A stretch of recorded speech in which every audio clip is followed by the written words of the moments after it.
Hey there everyone, this is Samuel Johnson and welcome back to the Phantom Perspectives, and today we're going to be discussing episode 27 of Danny Phantom, the Fenton Menace. Now last week I mentioned how in this episode the villain is not one I cared for, and yeah, the villain for this week is Youngblood, who manages to return thanks to a flub up on Danny's part. What happens is that early in the episode, at the beginning of the episode, Danny and his family are going ghost hunting, which was entirely their parents' idea.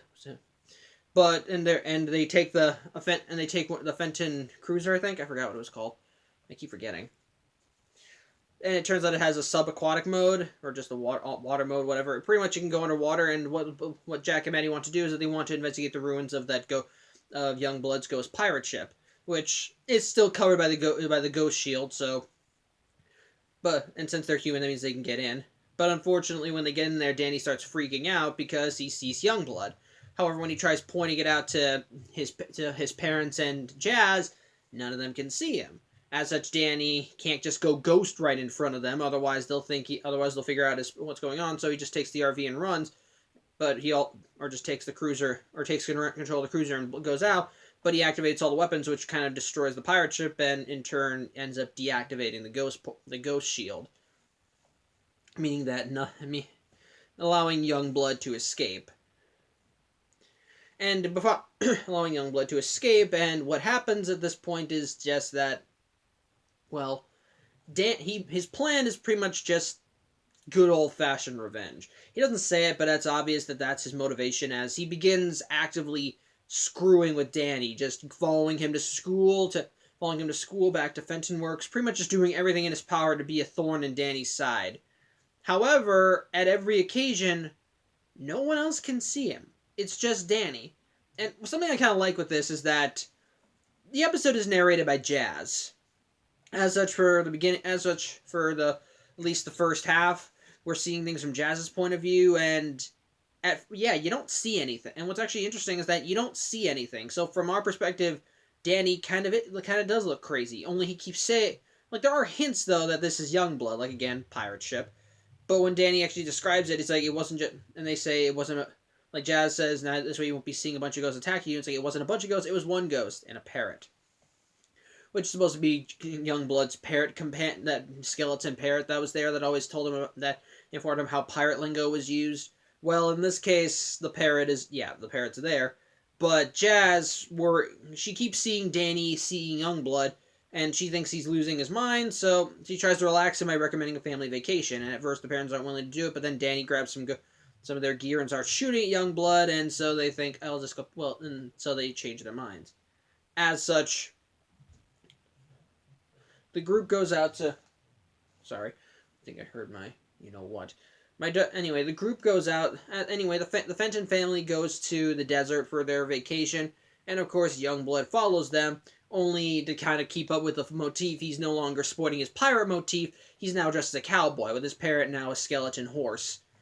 And yeah, they're still screwing with Danny, only now they are actively attacking his family as they take the treads out from the Fenton assault vehicle, which has all of its weapons turned off because Jazz made the parents promise that there'd be no ghost hunting to help with Danny.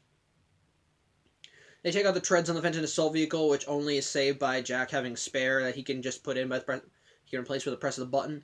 But in the meantime, Danny sees Youngblood, he knows he's screwing with them, so he goes to the bathroom, goes ghost, and flies out to fight Youngblood, and even asks him. And of course, Jack, Maddie, and Jazz all see them, but from their perspective, Danny seems to be just fighting nothing. But Danny does manage to get Youngblood away from the assault vehicle and questions them and saying, "Why can't they see you?" Hold on a second. Sorry about that. My dog wanted to come in. Anyway, so as I was saying, Danny does finally manage to get Youngblood alone, and starts demanding and demands why, and to know why only Danny can see him and no one else. And Youngblood says it's because, well, as part of his ghostly nature, only kids can see him.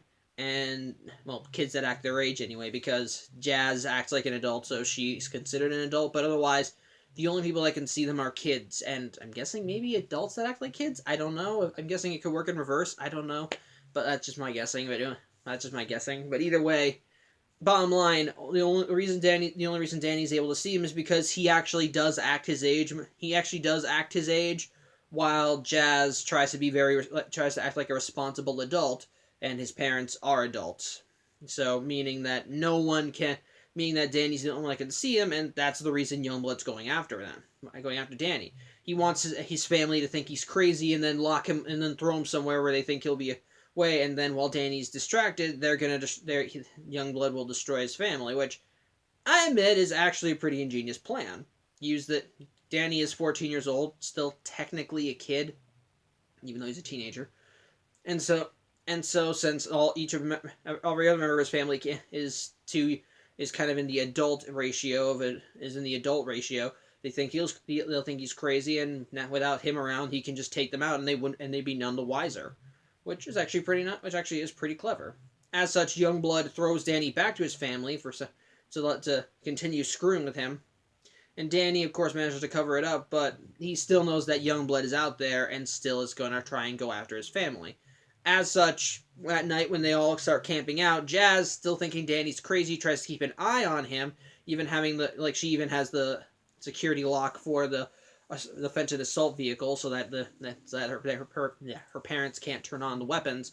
But Danny keeps seeing Youngblood, and Youngblood makes several attempts to hurt Jazz, which Danny thwarts secretly. Because, again, at this point, Danny doesn't think that Jazz knows about his powers. As such, he manages to sneak away by hiding under a sleeping bag and turning on an alibi device that Tucker gave him that mimics noises like sleeping and so forth. But in the meantime, when Jazz comes outside and calls for Danny, so he goes human and tries to convince her that there is a ghost, but she still doesn't believe him, and so thinking that he has lost it, she throws him in the assault vehicle and locks the door, putting on the ghost shield so that he can't get out.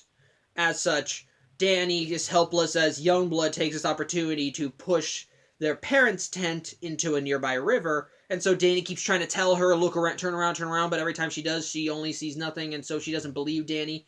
While Danny is in his attempt to try and get Jazz to get out, he starts hitting buttons, even turning on the windshield wipers and the spray, which actually sprays Jazz. And Jazz says, Jazz says, be more mature, and he says, why don't you act your age? And then he realizes, of course. As such, he intentionally starts doing all these stupid teenage/kid things to try and get on her nerves. And of course, she's trying to be the better person here and trying to be more responsible and adult. But it ultimately fails when Danny pulls out a stuffed animal she has called Bearbird Einstein and just begins wrecking with it. And as a guy who actually thinks that stuffed animals are the only toy that are worth keeping from your childhood, I even have them right here. I have them. Trust me. It's not plushy, but it is stuffed. And like I said, they're the only things that you keep from your childhood. I think that kind of got to me, but it got to Jazz enough too. And Youngblood even came back to watch this, which he thinks is funny, just like because he wanted to see Jazz freaking out, and her jumping up and screaming, "Put him down! Put him down! Put him down right now!" is enough for her to finally see/hear Youngblood as in his spit. And on seeing her freaking out, he just starts laughing and says that she's been even bigger brat than he is. And then when she hears that, she turns around and sees Youngblood. And upon realizing that Danny wasn't crazy, she lets him out of the assault vehicle so that he can save their parents while she deals with Youngblood. As such, that's exactly what happens. Youngblood's parrot/horse manages to push them into the river, which actually does wake up Jack, not Maddie, because she put in earplugs. But in the meantime, Danny is able to save their parents and gets the tent down to stable footing. While Maddie actually starts fighting Youngblood by turning on the weapons on the Fenton assault vehicle. In the meantime, their combined two manage to take care of Youngblood and his horse/parrot. And Youngblood thinks he's going to get away scot-free because he says, well, what are you going to do? You lock me in jail? And you have to be aware that Youngblood does not... It's the last time Danny fought Youngblood, he trapped him with the ghost shield, so he doesn't know about the Fenton thermos, and so Jazz throws Danny the Fenton thermos, and so he sucks Youngblood in and traps him in there. And as such, Danny manages to get away from his parents, who saw who saw Danny in his ghost form, and turns out Jack did have weapons somewhere, though we don't know where, and I don't think we want to know where.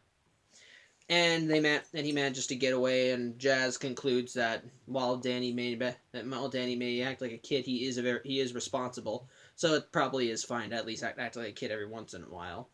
As she then hugs Bearbird before hearing a fart noise and finding out that the alibi machine is inside. So overall, I actually enjoyed this episode a lot more than I thought I would. Like, for starters, it's another Fenton bonding episode, and again, like I said before, those episodes I think are some of the best in the show. But it also helps that in this case, Youngblood is actually kind of competent as a villain in his own right. Now, don't get me wrong, my opinions on Youngblood are still the same. I find him annoying especially since he's one of those bratty kids that wants to just do whatever the hell they want.